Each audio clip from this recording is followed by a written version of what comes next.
to be very clear, and that is on the voters of Minnesota.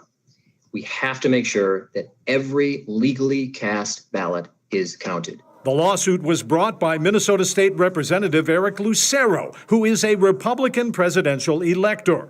Lucero declined our request for an interview, but in a written statement, he called it a significant victory for Minnesota voters, fair elections, and the rule of law. And the third, Minnesota Democratic U.S. Senator Amy Klobuchar says she's angry, not just about the ruling, but how close it is to the election. And yet, we don't have time to mess around here. I think this was the Republican Party, it's two Republican electors, trying to make it hard for people to vote. But okay, so what options do voters have now? Well, Secretary Simon says it is too late now to mail your ballot in. If you just did that, though, you can track it online. Voters can also hand deliver their ballot to a local drop-off site. And if you requested a ballot, you can still vote in person at your polling place on Tuesday. Just shred that ballot when you get it in the mail. But don't fill out both of them. Don't vote twice. So, Frankie, I think you're right. A lot of confusion here after this federal appeals court ruling. Yeah, we'll put a lot of this information on our website, so we will help people navigate it as well. So, Pat, thank you. You bet. Well, the presidential candidates will hold dueling rallies in Minnesota tomorrow. Joe Biden will campaign at an invite-only drive-in event in St. Paul. And President Trump is going to visit Rochester. That event had been moved to the town of Dodge Center to accommodate a larger crowd. However, after the Attorney General's office asked about their COVID plan, the campaign then moved the rally back to the Rochester airport for a smaller invite-only crowd. Election night begins, our coverage begins at 5 o'clock next Tuesday on CCO. Special CBS News coverage begins at 6. We will stream live local results on cbsn Minnesota at 8. And then join us a little early for the news at 10. Tonight, 2 men are recovering from a double shooting in broad daylight. It happened in Minneapolis' Seward neighborhood just before 2:30 this afternoon. Police discovered one victim there with gunshot wounds. The second victim turned up in a car about a mile away. Metro Transit Police had pulled it over for erratic driving on the way to the hospital. Both men are expected to survive. Citywide, the number of shooting victims has doubled over last year. A Minnesota Timberwolves player now faces threat and drug charges. Prosecutors say Malik Beasley pointed an assault rifle at a family on a Parade of Homes tour in Plymouth last month. Investigators say that the group had stopped their car outside his house, realized that it was roped off, and that were looking for another home. Police say that they found the gun and marijuana when they searched Beasley's house. Hannah Yao also faces drug charges. The Timberwolves say they take these allegations. Tonight, health leaders warn that Minnesota is nearing the explosive growth in COVID cases seen in neighboring states. We just set a new daily record of nearly 2,900 cases, and no one expects that to last. Here's why. It took 4 months to reach the first 40,000 cases. We virtually hit that same number this month alone. WCCO's David Schuman reports on whether hospitals are prepared for a surge. It's almost like it's time to bring back the phrase, something I feel like we haven't heard in several months, flatten the curve.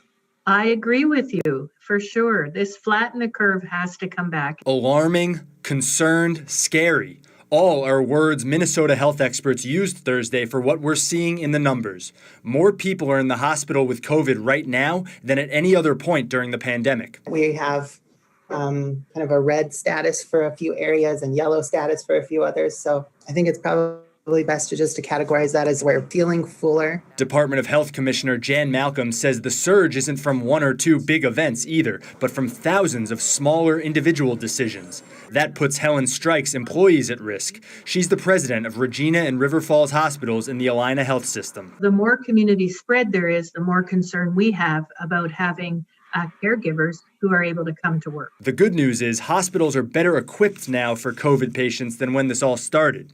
Treatments have also improved, and Strike says hospital stays can be shorter. The experts kept coming back, though, to what all of us have in our power to do to help. We've got to get our game face on now about our individual behavior. It's really the time that we refocus on wearing our masks, watching our distance, and washing our hands whenever we can. And those things really do work. We've seen it work in other populations and in our own population. David Schuman, WCCO 4 News. COVID patients released from the hospital aren't necessarily out of the woods. Many still need specialty care, and some will have long-term health impacts. New at 10, a high COVID rate in the South Metro will force thousands of kids to stay home from school. Students in the Rosemont, Apple Valley, Eagan district will switch from hybrid to distance learning on November 12th. The district says the move will only affect middle and high schoolers. Those are the ones that will make the change. Tonight, the resurging pandemic is threatening to slow America's rebounding economy. It grew at a record annual rate of 33% this summer. Market watchers like that news, but the economy two-thirds of what it lost since the recession started. And some experts fear that it could start shrinking again. That's because hard-hit businesses like restaurants and airlines can't fully go back into business with coronavirus going on. The cost to stream that new show is going up. That's right. Netflix just raised prices on its popular plans. The standard subscription goes up $1 to $14 a month. Premium plans now cost $18 a month. The new prices will roll out to current members over time. Analysts say that this could give cover to other streaming services that are looking to raise their prices.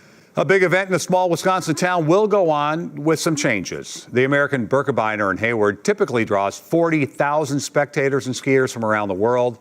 Now the race is going to be spread out over 5 days in late February. The starting times will also be spaced out to provide more opportunity for social distancing.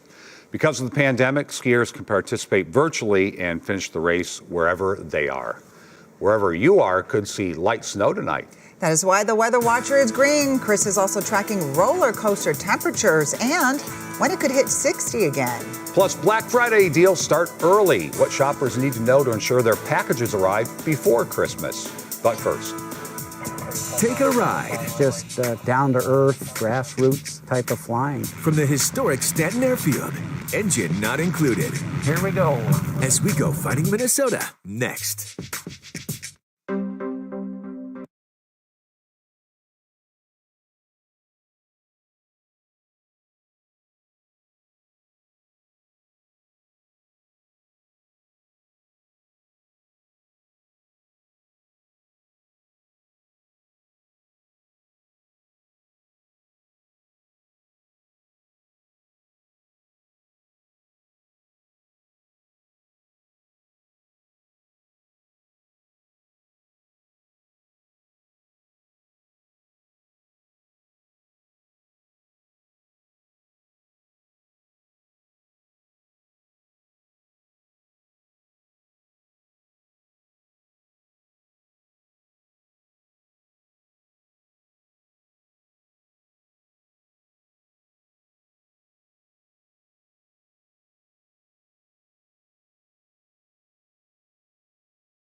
You're watching Minnesota's most watched station. This is WCCO 4 News. During a challenging year, many of us are looking to get away for a little while. One way to do that is to go 4,000 feet straight up in a glider plane. In this week's Finding Minnesota, WCCO's John Lordson takes us to Stanton Airfield in Goodhue County for a flight with no engine, but plenty of calm and serenity.